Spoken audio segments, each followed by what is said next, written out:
నేడు కూడా వర్షాలు కురుస్తాయని హైదరాబాద్ వాతావరణ కేంద్ర అధికారులు హెచ్చరించారు. ఉత్తర, తూర్పు జిల్లాల్లో వాతావరణం భిన్నంగా ఉంటుందని అంటున్నారు.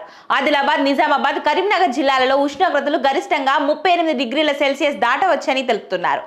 అయితే ద్రోణి ప్రభావం, అనూహ్య వాతావరణ మార్పుల కారణంగా కొన్ని జిల్లాల్లో అకాల వర్షాలు కురుస్తాయని చెప్పారు. ముఖ్యంగా ఖమ్మం, వరంగల్, నల్గొండ, భూపాల్పల్లి, ములుగు జిల్లాల్లోని కొన్ని ప్రాంతాలలో ఇవాళ సాయంత్రం ఉరుములు, మెరుపులతో కూడిన వర్షాలు కురుస్తాయన్నారు.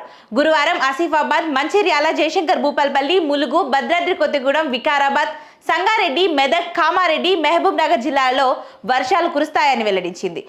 వర్షం కురిసే సమయంలో గంటకు 30 నుంచి 40 కిలోమీటర్ల వేగంతో బలమైన ఈదురుగాలులు వీచే ప్రమాదం ఉందన్నారు.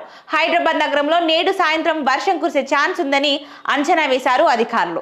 మంగళవారం వికారాబాద్, నారాయణపేట, మహబూబ్ నగర్, నాగర్ కర్నూల్, హైదరాబాద్, రంగారెడ్డి, మేడ్చల్, మల్కాజ్గిరి జిల్లాలో ఉరుములు, మెరుపులతో కూడిన వర్షాలు కురిశాయి.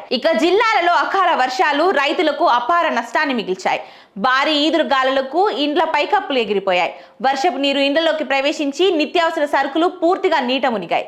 చాలా ప్రాంతాలలో మామిడి, వరి, జొన్న, మొక్కజొన్న పంటలు దెబ్బతిన్నాయి.